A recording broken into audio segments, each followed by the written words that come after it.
पुढे ब्रेकिंग बातमी आपण पाहतोय। एक वक्तव्य आहे, मोठं वक्तव्य।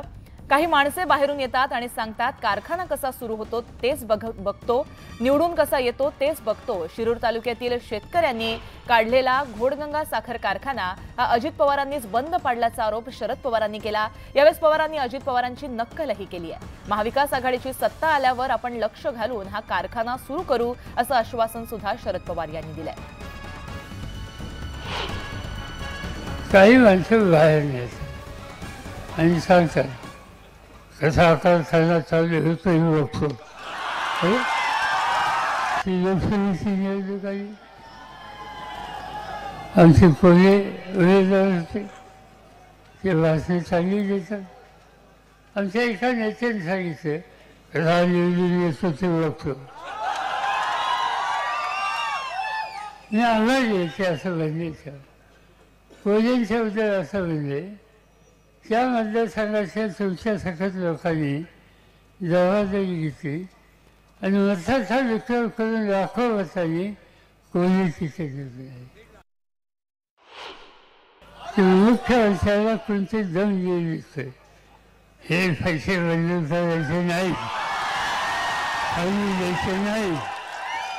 ते विचारा आमचा एकनाथ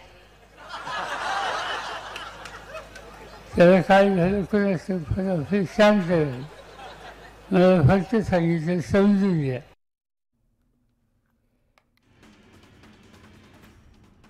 पुढची बातमी आपण पाहतोय। केंद्रीय गृहमंत्री अमित शहा आज पुन्हा महाराष्ट्र दौऱ्यावर येणार आहेत।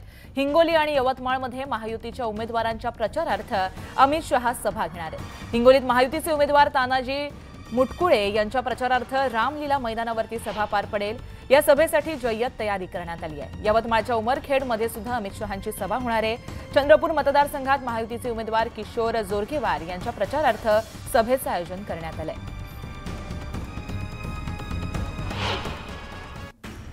भुसावळ मतदारसंघाचे महाविकास आघाडीचे उमेदवार राजेश मानवतकर यांनी संजय राऊतांची भेट घेतली। दरम्यान भुसावळमध्ये ठाकरे गटाचे पदाधिकारी पाठीशी असल्याचं आश्वासन राऊतांनी मानवतकरांना दिलंय।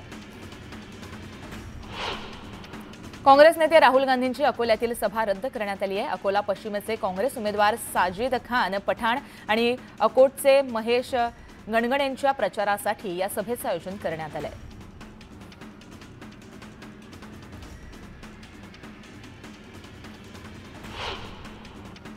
दौंड मतदारसंघातील राष्ट्रवादी काँग्रेस शरद पवार पक्षाचे उमेदवार रमेश थोरातांनी दौंडच्या पाटसमध्ये प्रचार सभा घेतली। आगामी निवडणूक जिंकणारच असा विश्वास थोरात यांनी व्यक्त केलाय।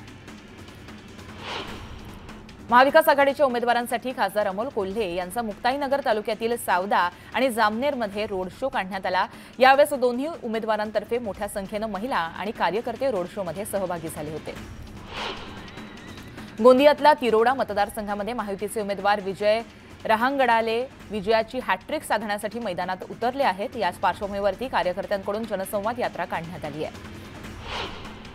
ईडीच्या नोटीसीमुळे राजकीय भूमिका बदलली असं म्हणतात, पण मला ईडीची कोणतीही नोटीस आली असेल तर मी माझी उमेदवारी मागे घेतो असं वक्तव्य वळसे पाटलांनी केलं। मला कोणतीही नोटीस आली नव्हती असं स्पष्टीकरणही वळसे पाटलांनी दिलं। शिवाजीराव आढळराव पाटील यांनी पुन्हा एकदा अमोल कोल्हेंवरती निशाणा साधला। लोकसभेला तुमच्या घरातला खासदार पराभूत झाला, आता ती चूक सुधारा, विरोधी उमेदवाराला मतं म्हणजे अमोल कोल्हेंना मतं असं आढळराव पाटील म्हणाले। बटेंगे ते कोटेंगे या विधानाबाबत घुमजाव केल्यानंतर सुषमा अंधारेंनी पंकजा मुंडेंना टोला लगावला। पंकजा मुंडे 12 वर्ष वनवासात होत्या, आता कुठे त्या स्थिर झाल्यात, त्यामुळे त्यांची इच्छा असली तरी बऱ्याच गोष्टी त्यांच्या इच्छेविरुद्ध कराव्या लागतात अशी टीका अंधारेंनी केली आहे। देवेंद्र फडणवीसांच्या आज दिवसभरामध्ये 4 सभा होणार आहेत। महायुतीतल्या उमेदवारांसाठी सांगलीतील शिराळा, कराड इथं त्याचबरोबर पुण्यामध्ये सुद्धा 2 सभा पार पडणार आहेत। विधानसभा निवडणुकीसाठी प्रचार सुरू असताना खासदार शाहू महाराज छत्रपती यांनी रिक्षातून फेरफटका मारला। काँग्रेस पुरस्कृत उमेदवार राजेश लाटकर यांचा त्यांनी यावेळेस प्रचार केला। गोंदियातला तिरोडा गोरेगाव विधानसभा क्षेत्रातून अपक्ष उमेदवार मनोज डोंगरे निवडणुकीच्या रिंगणामध्ये उतरलेत। तिरोडा गोरेगाव मतदारसंघ विकासापासून दूर आहे, त्यामुळे लोकांनी नवीन उमेदवार निवडून दिला पाहिजे असं त्यांनी यावेळेस म्हटलंय। भाजपचे राष्ट्रीय अध्यक्ष जे.पी. नड्डा हे नाशिकचा दौरा करणार आहेत। महायुतीच्या उमेदवारांच्या प्रचारार्थ त्यांची सभा पार पडेल। सिडकोतील राजे छत्रपती संभाजी स्टेडियम लगतच्या तेज बँक्वेट हॉलमध्ये जे.पी. नड्डा यांची सभा पार पडणार आहे। मुख्यमंत्री एकनाथ शिंदेंच्या सभांचाही धडाका आज पाहायला मिळणार आहे। नांदेड, सांगली, पंढरपूर, पुरंदरसह मुंबईमध्ये एकनाथ शिंदेंची जाहीर सभा होणार आहे।